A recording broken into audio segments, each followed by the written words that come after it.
అనేటువంటి యొక్క నగరంలో ఒక ద్విజుడున్నాడు. ఆ ద్విజుడి యొక్క పేరు అజామిలుడు. అజామిల నామ్న దాసీపతి, దాసి యొక్క భర్త అతను. నష్ట సదాచారం, సదాచారం అనేది అసలు ఏమీ లేదు. మహా క్రూరమైనటువంటి వ్యక్తి, పాపి. దాస్యాహ సంసర్గ దూషిత.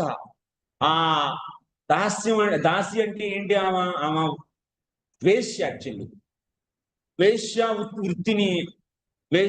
వృత్తిగా స్వీకరించినటువంటి వ్యక్తి ఆమె. తను యొక్క సాంగత్యంలో ఉండి సద్బ్రాహ్మణుడైనప్పటికీ మొత్తం సదాచారాన్ని మొత్తాన్ని విడిచేసి పూర్తిగా దుర్మార్గుడుగా మారిపోయాడు. అటువంటి బ్రాహ్మణుడి యొక్క స్టోరీ ఇది. అసలు ఆయన యొక్క కొన్ని లీలలు, అంటే ఆయన ఎంత క్రూరుడో అని చెప్పి చూడడానికి కొన్ని చెప్పారు ఇక్కడ.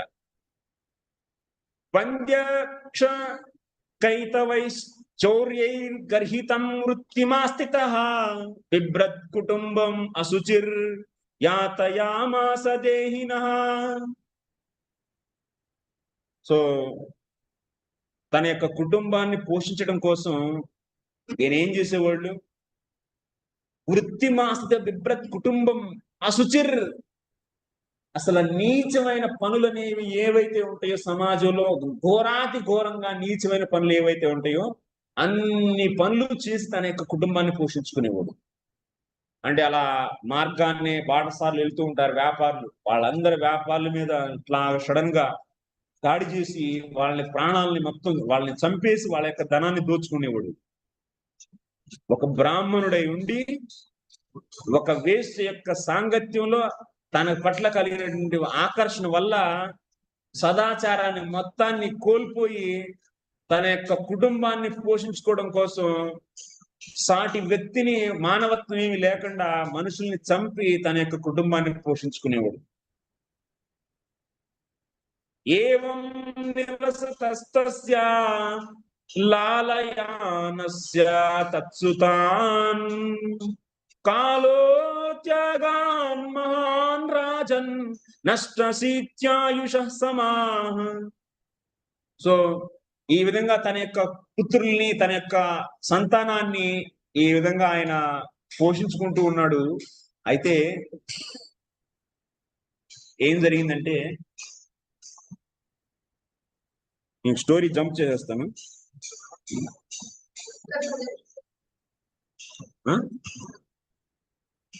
కాన్హాపూర్, అదే కాన్పూర్ అంటారు దాన్ని.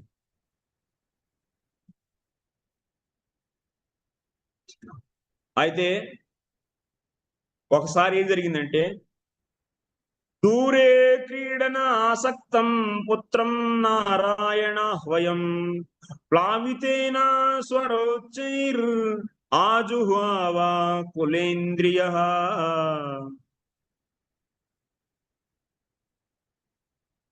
అతనికి మృత్యుకాలం వచ్చేసింది.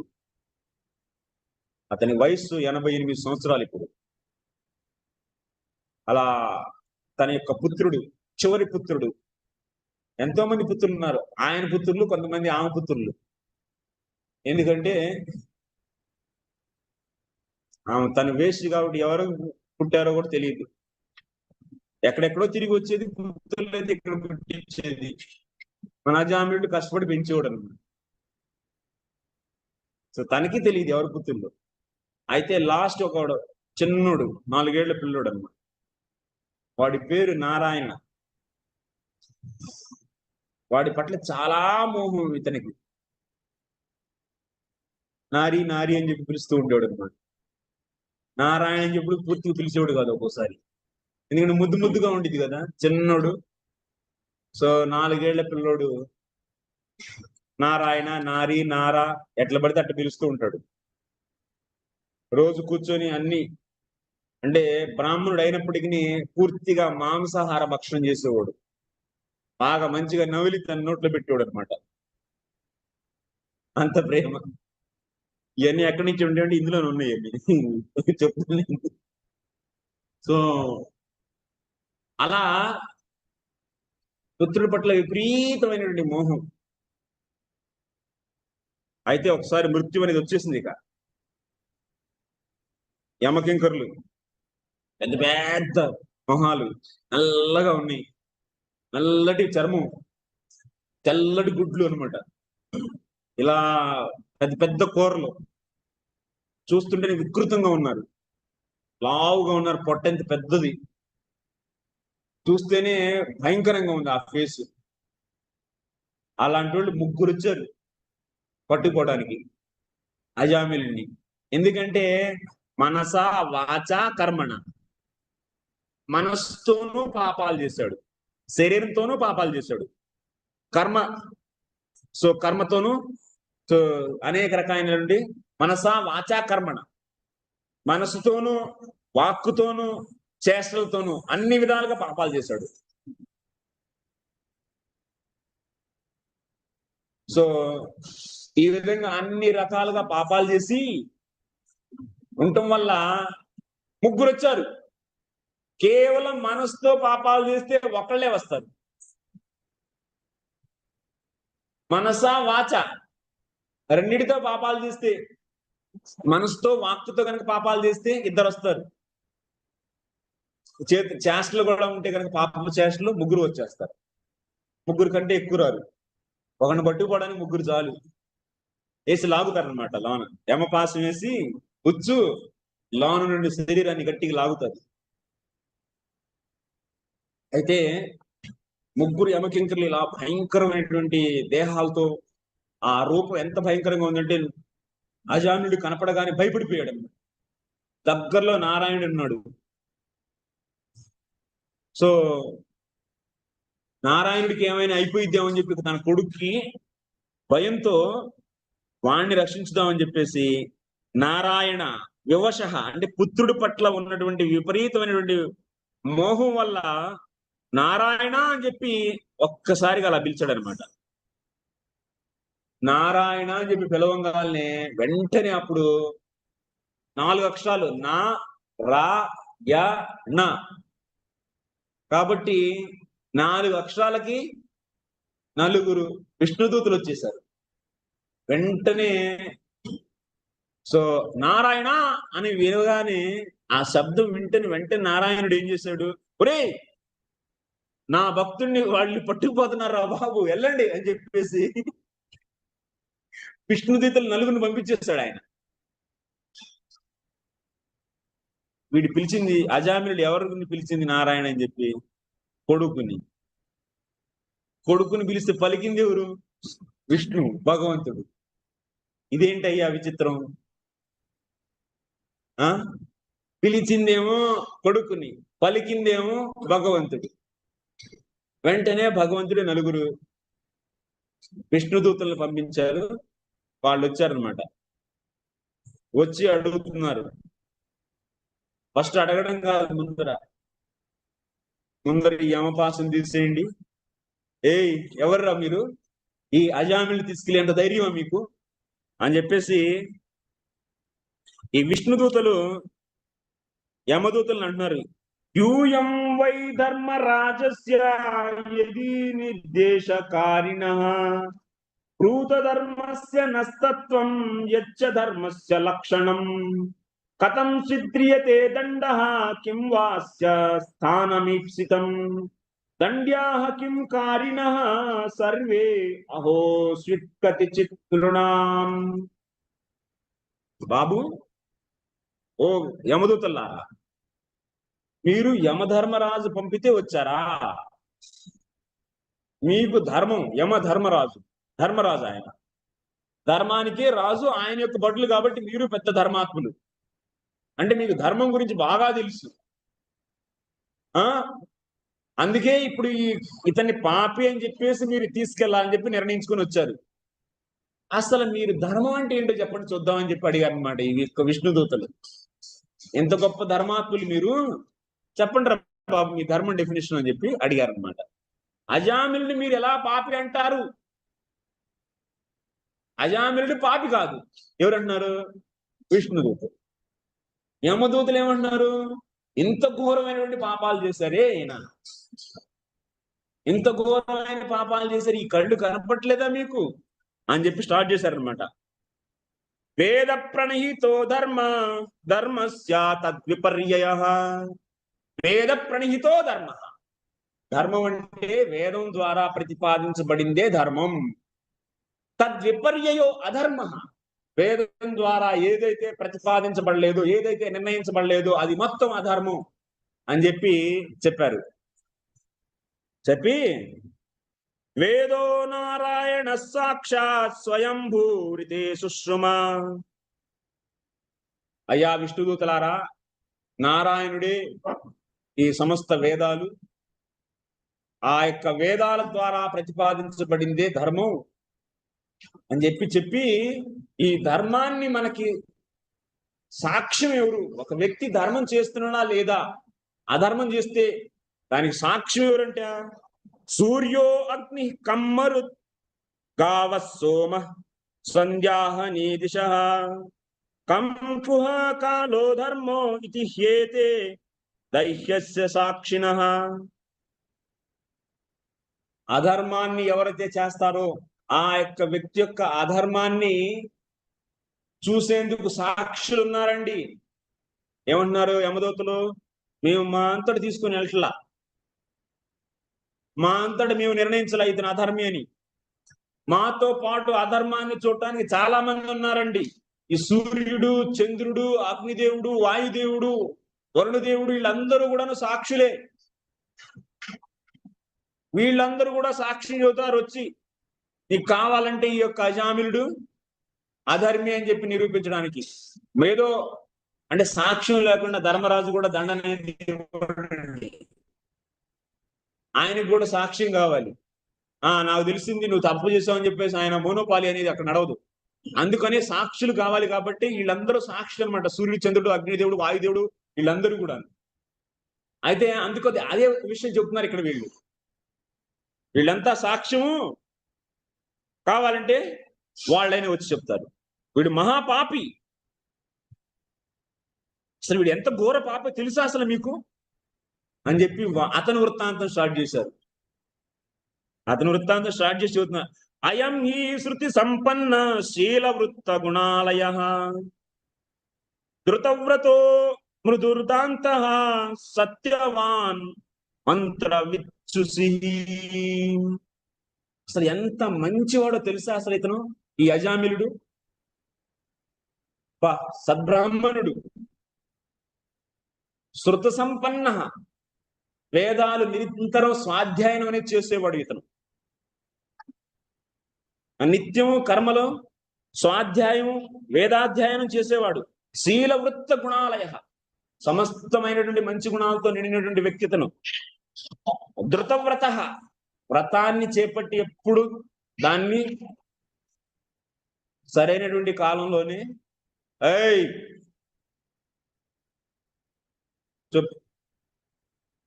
సో వ్రతాలని చేపట్టి ధృతవ్రత. మృదుదాంత, చాలా మృదు స్వభావి. ఇంద్రియాలను ఎప్పుడు తను నిగ్రహించుకుని ఉండేవాడు, తన యొక్క మనస్సుని నిగ్రహించుకుని ఉండేవాడు, తన యొక్క తండ్రి మాట వినేవాడు. అలాంటి వీడు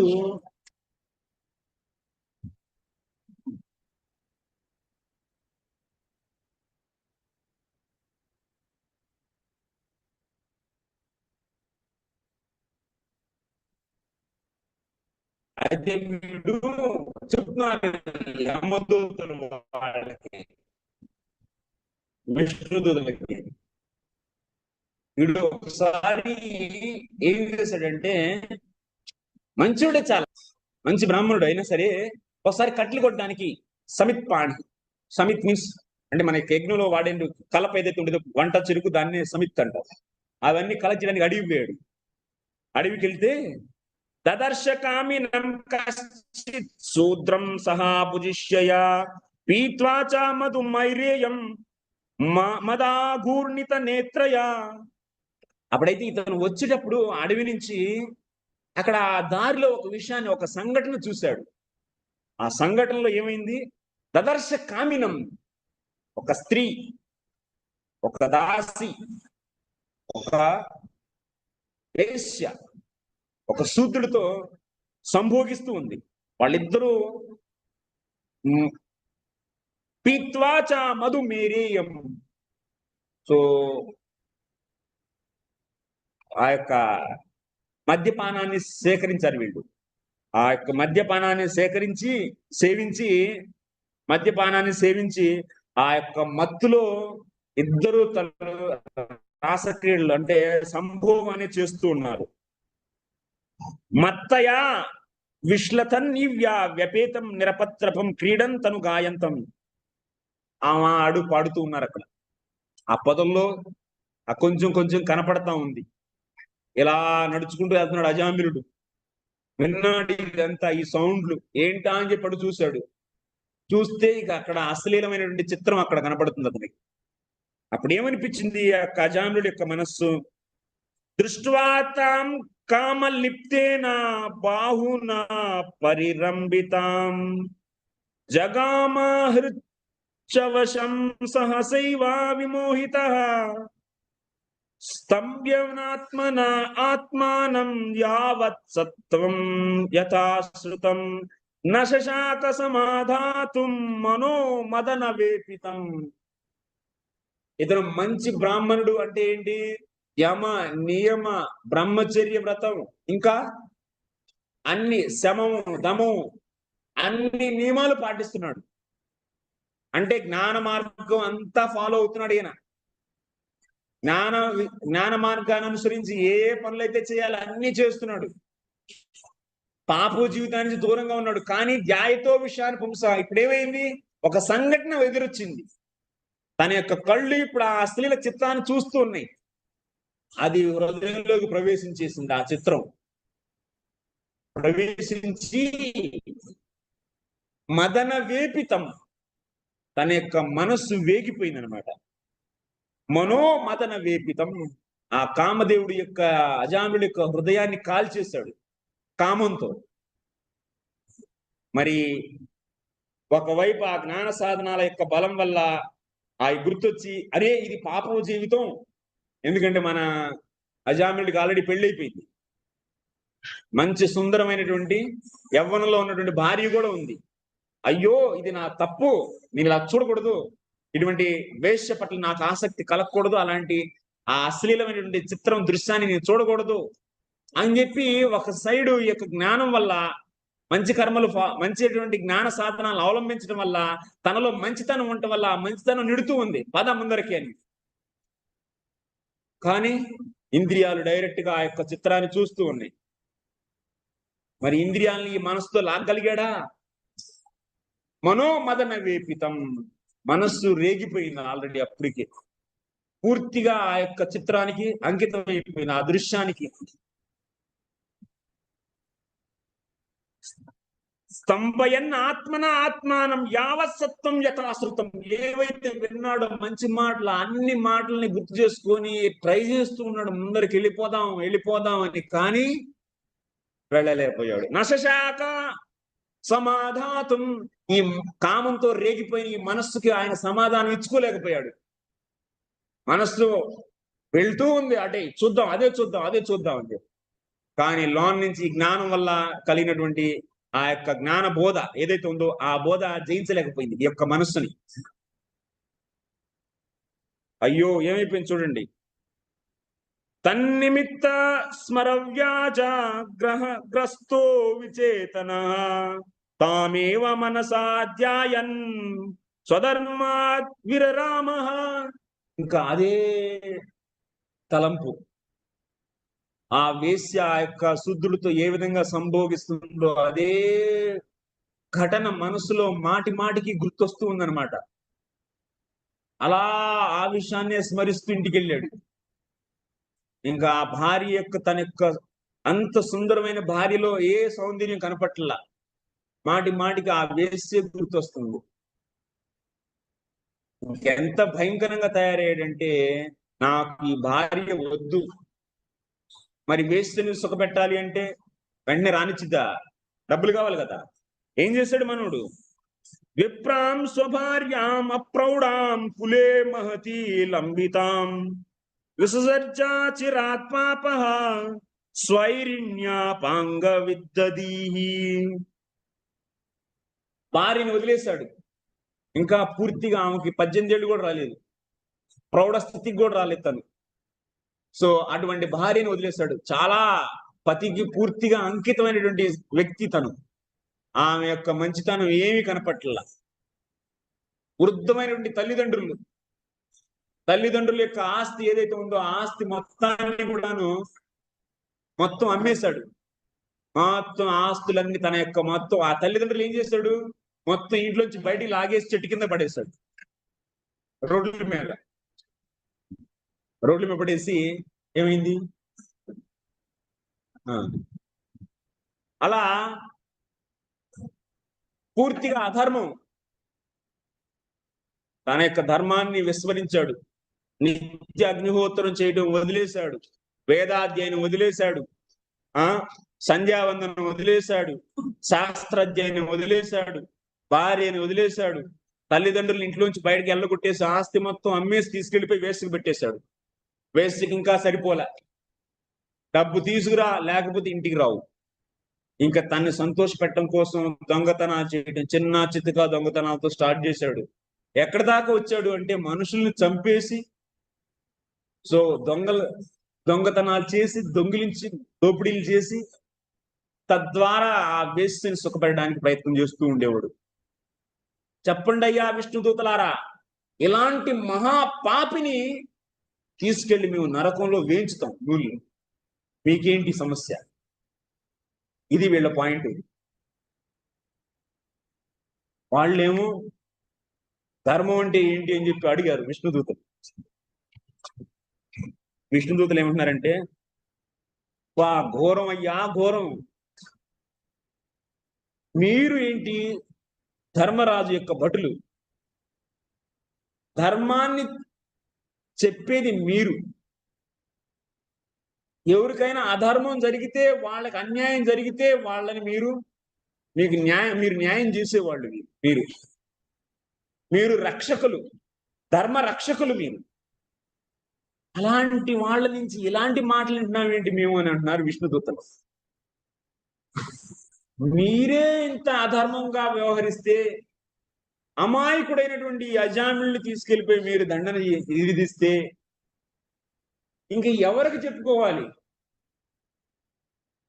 అంటే ఒక ఉదాహరణ చెబుతున్నాడు అన్నమాట. ఎవడో ఒకడు నమ్మకంగా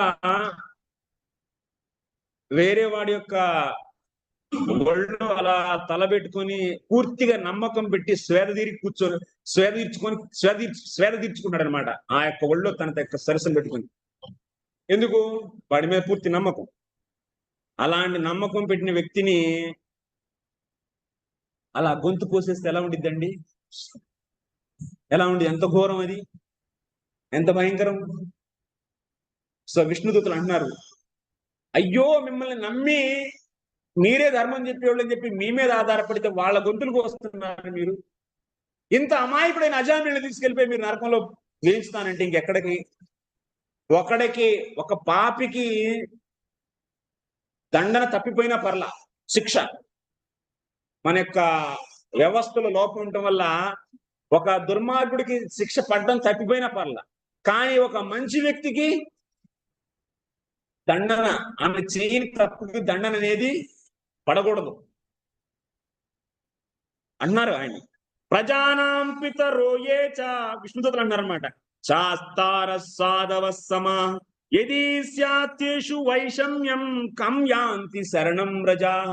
అయ్యా రాజుగారు, ధర్మం చెప్పాల్సిన రాజుగారే ఇప్పుడు మనకి భక్షకులైతే, భక్షకులైతే ప్రజలు ఎక్కడికి వెళ్ళాలండి? రక్షించేవాడే భక్షిస్తున్నాడు ఇప్పుడు. మీరు అహో కష్టం ధర్మదృశాం అధర్మం సంస్కృతే సభాం. రక్షణ ఇచ్చే ఈ సభలో అన్యాయం జరుగుతుంది. ఇక్కడ ఒక నిర్దోషిని దోషిగా ఇక్కడ మీరు భావిస్తూ అతన్ని శిక్ష చేయడానికి మీరు తీసుకెళ్తున్నారు. ఇది మహా అన్యాయం. సకతం అర్పితాత్మానం కృతమైత్రమచేతనం. అంటే నమ్మకం పెట్టి పూర్తిగా ఆదమరిచి తను తాను మైమరిచిపోయి అలా ఒక వ్యక్తి ఒళ్ళో తన యొక్క తలని పెట్టి అలా స్వేద వ్యక్తిని నిర్దాక్షిణ్యంగా నిర్దయతో గొంతు కనుక కోసేస్తే ఎంత అన్యాయమో, అంత అన్యాయం అండి ఇది. అయం హీ కృత నిర్వేషో జన్మకోట్యం సామపి యద్వ్యాజహార వివశో నామ స్వస్త్యయనం హరే. ఓ యమదూతలారా వినండి. ఈ అజామిలుడు యద్వ్యాజహార తన యొక్క జీవితంలో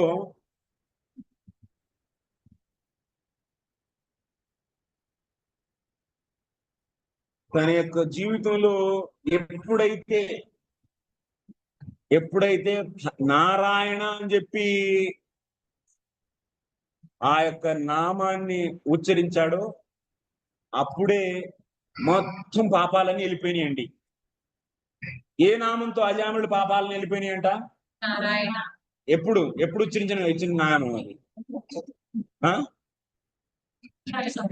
మృత్యు సమయంలోనా? అంత ముందర